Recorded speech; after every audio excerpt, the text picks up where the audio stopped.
After a month-long business trip abroad, I had secured a $50 million deal for the company. Just as I returned to the company, brimming with excitement to share the good news with Daniel, my fiancé, I was met with hostility from Chloe, Daniel's childhood friend. She pointed at my plane ticket and travel expenses, which I was about to submit for reimbursement, and said, "You spent tens of thousands of dollars on one business trip. If everyone were like you, how could the company continue to operate? Your expenses cannot be reimbursed." I scoffed at her words. I had just closed a massive $50 million deal for the company, but to my surprise, Daniel, my boyfriend, looked at me with a cold expression and said, "You just spent over $100,000 of the company's money, and you think you're justified?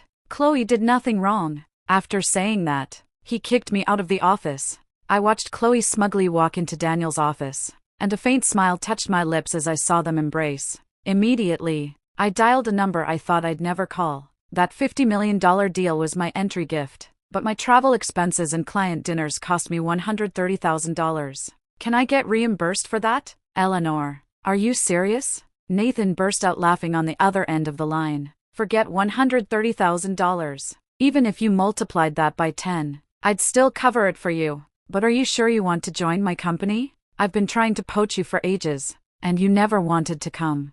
What changed your mind now? Daniel refused to reimburse my travel expenses, even my client dinners, I said, my voice flat. A bitter expression crossed my face as I spoke those words. Only I knew that for all these years, for Daniel's sake, I was the one who solved every problem the company faced. Back then, Daniel completely deferred to me. I constantly negotiated with clients, while he just stayed in the background. I had always believed my hard work was for our future together, but now I understood that Daniel's future held no place for me. If that's the case, why should I sacrifice such excellent benefits for Daniel? What's more, I had helped the company earn so much money over the years, yet Daniel never considered how much to compensate me. In fact, he even tried his best to withhold my commission. But for Chloe, he was exceptionally generous. He'd spend hundreds of thousands of dollars just to buy Chloe a handbag. Yet, I had dedicated myself to the company for so long, and they wouldn't even reimburse me for expenses totaling over $100,000.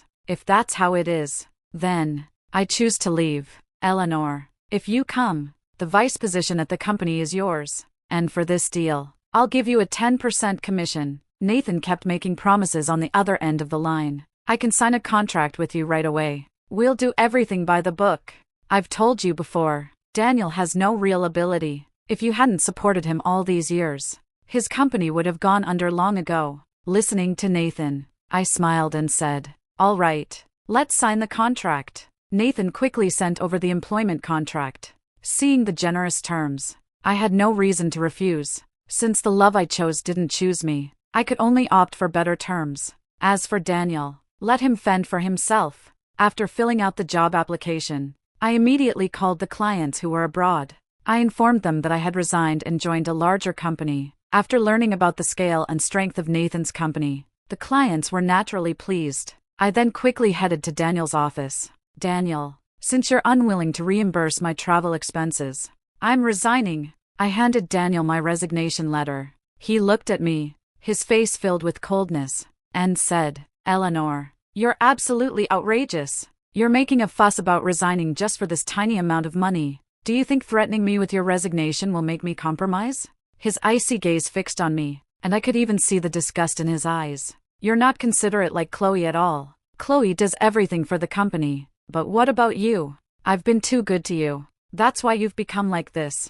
Faced with Daniel's accusations, I burst out laughing. "Mr. Daniel, who would work their fingers to the bone for a company that won't even reimburse travel expenses?" I looked at Daniel and said coldly, "So, just sign it. You think this will threaten me? I'm telling you, once you sign that, you can walk out of this company, and no one will stop you. If you don't do the job, plenty of others will. Do you really think I'd put up with you?" Daniel said coldly. Immediately, he signed my resignation letter. I collected the resignation letter, then looked at Daniel and said, "Mr. Daniel, since I joined, I've brought countless orders to the company, yet you haven't given me any share of the profits for a year. Those were all deals I worked tirelessly to secure. The company's contract has provisions for this, and I request that Mr. Daniel pay me what's owed." Of course. If Mr. Daniel is unwilling to pay, my lawyer will contact him. My commission had been continuously delayed ever since Chloe joined a year ago, but even then, I kept silent. But now, they not only refused to give me my share of the profits, they were trying to withhold my travel expenses and client dinner reimbursements too. As I spoke, Daniel's face grew increasingly grim. Eleanor, do we really need to be so calculative with each other? He looked at me and said. I offered a small smile and replied, Mr. Daniel, you're the one who wants to be so calculative with me. I'll give Mr. Daniel one day. If I don't see the commission I'm owed by then, my lawyer will file a lawsuit. With that, I turned and walked away. But before I could even leave the office, Chloe ran in. Eleanor, we're not giving you that money. She looked at me and declared, you're resigning. You're not even our company's employee anymore. What right do you have to demand a share of the company's profits? I merely smiled, ignoring Chloe, and turned to Daniel, asking, Mr. Daniel, is this your stance? Daniel remained silent, clearly tacitly agreeing with Chloe's attitude. Seeing his expression, I knew he had already given his silent consent. I didn't say anything further, simply turned and left. After all, there was no need for Daniel and me to keep arguing over this matter. After leaving the company, I first called Nathan. I explained all my current issues to Nathan. He, however, sounded excited and said, my company has a large team of lawyers. It's the perfect opportunity for them to have a chat with Daniel. Don't worry, I'll file for labor arbitration and asset freezing on your behalf. Then we can freeze Daniel's accounts. I just hope you won't feel bad about it. Listening to Nathan, I smiled and said, then freeze them. Nathan seemed exceptionally pleased with my answer. He told me that both of those clients had already contacted him. In fact, both parties had already reached an agreement to cooperate. Nathan, find me a place to stay, I said after a moment's thought. The place I was currently living was still a rental. Initially, Daniel and I lived together, but after Chloe arrived, Daniel used the excuse that living together affected his work. He even often complained that I came home too late from client dinners, disrupting his rest. From that day on, I knew Daniel and I wouldn't last. It was also from that day that whenever I closed a deal and Daniel refused to pay my commission, I would make him sign an agreement, which was essentially an IOU. He didn't think much of it, even finding my actions superfluous. But now, those agreements were my weapons, and still had the keys to my place. Given that, I no longer wanted to live there. All right, I'll arrange it. Nathan on the other end of the line was unusually quick to agree to my request. Soon, he told me he owned a villa in a beautiful gated community with exceptionally strict security. Even if Daniel showed up, someone would make him leave. I naturally agreed without hesitation. I went home, packed everything, and left immediately. Under arrangements, I quickly moved into the villa. The next morning, I arrived at Nathan's company precisely on time. He onboarded me and introduced me to the rest of the company. He told me that as vice, I would only report to him and no one else could dictate my work. Also, those 2 contracts were signed today. He looked at me and smiled. Then, he immediately settled all my expenses on the spot. Even the $5 million share of profits was given to me directly. Facing such a boss, I felt considerably more at ease. Nathan was indeed much more generous than Daniel. Everyone in the industry knew Nathan was the most generous. He never stinted on rewards for his salespeople who achieved results. That's also why his company kept growing. Eleanor, you probably don't know this, but Daniel losing this client will spell trouble for his company. Nathan looked at me and said conspiratorially. I paused, surprised by his words. For years, I had only focused on securing business for Daniel's company. As for internal management, I'd left it entirely to him. But even so, I knew the company was definitely profitable. How could it be in trouble? Seeing my confused expression, Nathan explained. You have no idea. A few days ago, Chloe made a disastrous investment that cost Daniel's company a lot of cash.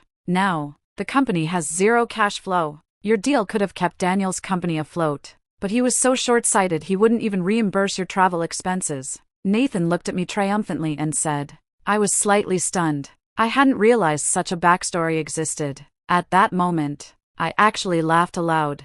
I had worked so hard for Daniel for so long, only to realize that everything I'd striven for was useless. And now, Daniel had still reached such a predicament. However, it no longer concerned me. After telling me all this, Nathan left, and I continued to contact my former clients. Since I had already left my previous company, I naturally needed to inform all my former clients. After all, many of them only recognized me, not Daniel. Upon learning that I had joined a new company, many clients immediately stated that any future orders would be given to me. Right after I hung up the phone, I received a call from Daniel. "Eleanor," Daniel said over the phone, "Chloe and I have discussed it. As long as you drop your demand for commission, I'll let you come back to the company." On the other end, Daniel continued, "After all, if you leave the company, you'll have nothing. Don't worry. I've also processed your previous travel expenses and reimbursement forms, but it'll be at a 30% discount."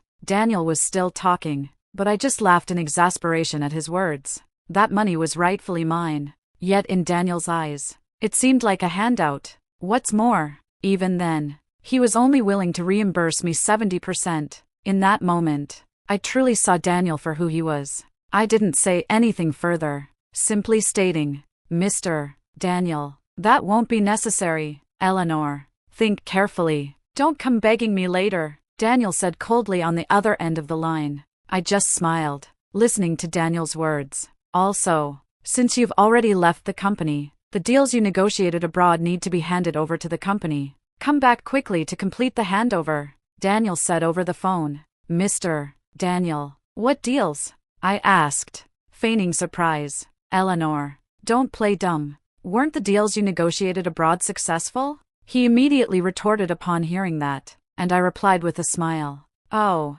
they were successful indeed. Where are the deals?" Daniel urgently asked upon hearing my response.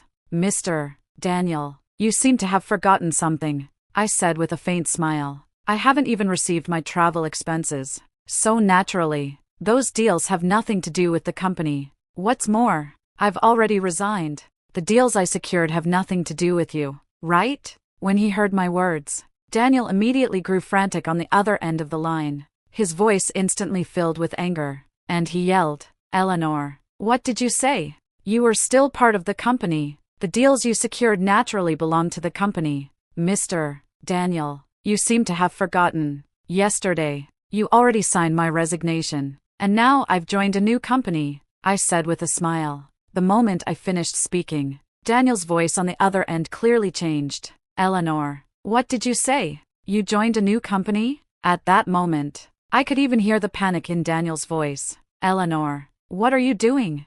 Whose company did you join?" I listened to his almost roaring voice on the phone, then smiled and said, "Whose company I join, Mr. Daniel, is none of your concern, is it? Eleanor, the orders you took are the company's. If you dare give them to anyone else, just wait for the company to sue you." The voice on the phone suddenly changed to Chloe's. Listening to Chloe's threat, I smiled and said, "Then I'll be waiting." Chloe's threat didn't bother me in the slightest. After all, I knew exactly what the current situation was. What's more, I had already left the company, and hadn't even reimbursed my business trip expenses. Under such circumstances, he simply couldn't win this lawsuit. On the contrary, my lawsuit against Daniel was a guaranteed win. So, I couldn't be bothered to continue talking to those two. After hanging up, I threw myself into my work. After all, I had just started at a new company, and there was a lot I needed to handle. Nathan told me his legal team had already started working on it. I was, naturally, extremely satisfied with that. After all, Nathan was a generous boss, paying well and offering plenty, certainly far more generous than Daniel. For the next few days, I immersed myself in work, forgetting all about Daniel, until one day, I received a furious call from Daniel. "Eleanor, what is the meaning of this?" Daniel's cold voice came from the other end. "You actually sued me?" His voice was hoarse, even carrying a hint of disbelief. Hearing that, I replied with a smile, "Mr. Daniel, you never gave me my share of the profits. Why shouldn't I file for labor arbitration?" Daniel on the other end fell silent for a long time after hearing my words. Then he said, "Eleanor, you're my fiancé. You should understand me." I froze, taken aback. I had underestimated Daniel's shamelessness. We had already reached this point, and what's more, since I resigned from the company and moved out so long ago, he hadn't contacted me once. I had assumed that given how things had escalated between us, it was a silent breakup.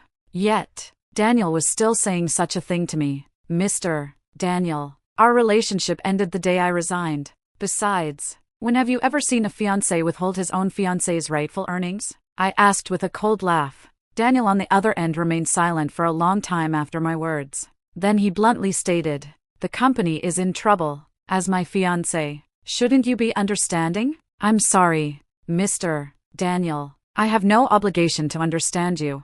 After all, I know perfectly well how much money I've earned for you over the years," I said indifferently. "As for where your money went, you know that even better than I do. What's more, you and Chloe look much more like a couple," I said with a cold laugh. Daniel on the other end clearly hadn't expected me to say that. In that moment, I could even hear Daniel's heavy breathing. "Eleanor, did you resign because of Chloe?" "I already told you. Chloe and I have nothing going on. You're overthinking things," Daniel said urgently. "Eleanor, can't you be a little more magnanimous?" Listening to Daniel, I gave a faint smile and said, "Daniel, I'm just asking for my rightful earnings. What did I do wrong? That money is what I deserve," I said coolly. "So, you don't need to tell me anything else. As soon as you pay, I'll naturally drop the lawsuit." Listening to my words, Daniel on the other end said coldly, "You're asking for too much. I can't give it to you." "Then that's no longer my concern,"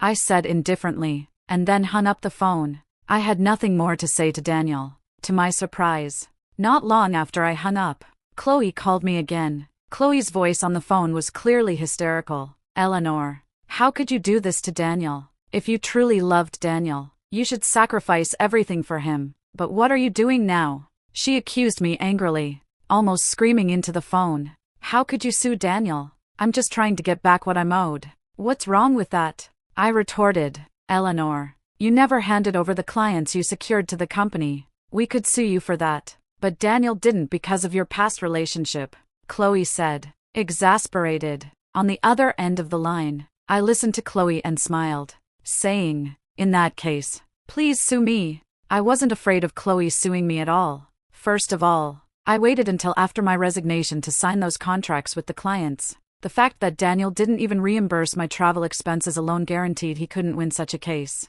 On the other hand, I held countless pieces of evidence proving that Daniel owed me that money. "Eleanor, just you wait," Chloe, on the other end, almost shrieked in exasperation. I paid no mind to Chloe's words. I had known what kind of person Chloe was for a long time, so I couldn't be bothered to talk to her anymore. I even blocked Chloe's number. In the following days, I never received another call from Daniel. My lawyer informed me that the lawsuit was progressing smoothly because I had signed evidence from Daniel, plus records of the orders I'd brought to the company over the years, and the account information showing the company had never paid me. Consequently, the court had frozen all of Daniel's accounts. That day, I received a call from my former assistant, Sarah. "Eleanor, I'm out of a job," Sarah said with a sigh of resignation over the phone. I was rather surprised to hear her say that. After all, I knew Sarah's capabilities.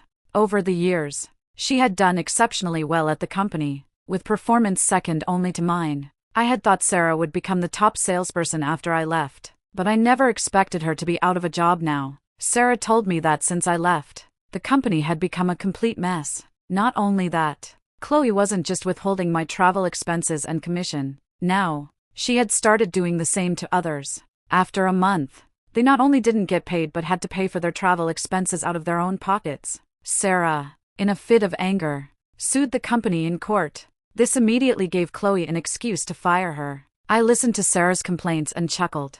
Chloe was truly too foolish. Did she think that if she just withheld money from others, they wouldn't leave? Especially when it was a group of top salespeople. I was very aware of their capabilities. So, I told Sarah that if anyone else was in the same situation, they could come to me. Nathan's company was hiring anyway. Sarah expressed her gratitude and immediately began contacting others. Just as I hung up with Sarah, Nathan arrived in a rush. "The court has frozen all of Daniel's assets. Now, he can't spend a single cent." Furthermore, Chloe tampered with several deals he currently had, substituting inferior products to cut costs, and was caught by several clients. I paused, startled by his words. I never imagined Daniel's company had deteriorated to such an extent, and, even now, was still letting Chloe dictate everything. He was utterly ruined. I told Nathan that several colleagues wanted to come work here, and he was exceptionally pleased to hear it. Eleanor, I never thought Daniel would do something like this. Indeed, without you, he's useless, Nathan said with a laugh. At the same time, he promised me that when Sarah and the others came over, their salaries would increase by 20%, and their commission rates would also go up. Moreover, I'll have my lawyers meticulously calculate all the travel expenses and commissions Daniel owes. I'll help them sue him. After saying that, Nathan hurried away. Soon, Sarah brought several people directly to the company to start work. That day, after they started at the company, I received a call from Daniel. Eleanor, what is the meaning of this? Why are you hiring people I just fired? Daniel's voice on the phone was tinged with exasperation. I paused, then asked, Mr. Daniel, your contracts with them are void. Is there a problem with our company hiring new people? Hearing my words, Daniel on the other end almost hissed. Even so, what right do you have to help them all sue me? I listened to Daniel's question on the phone and chuckled. Our company's legal team doesn't have much to do anyway, since they're already helping me with my lawsuit against you. A few more cases won't be a problem. Also, Mr. Daniel, by now, your company's accounts should be frozen, and your real estate properties will be frozen too. After all, you owe quite a lot of money now. My words instantly panicked Daniel. Eleanor, you can help me, right? Daniel's voice on the other end was filled with a sliver of hope as he urgently asked.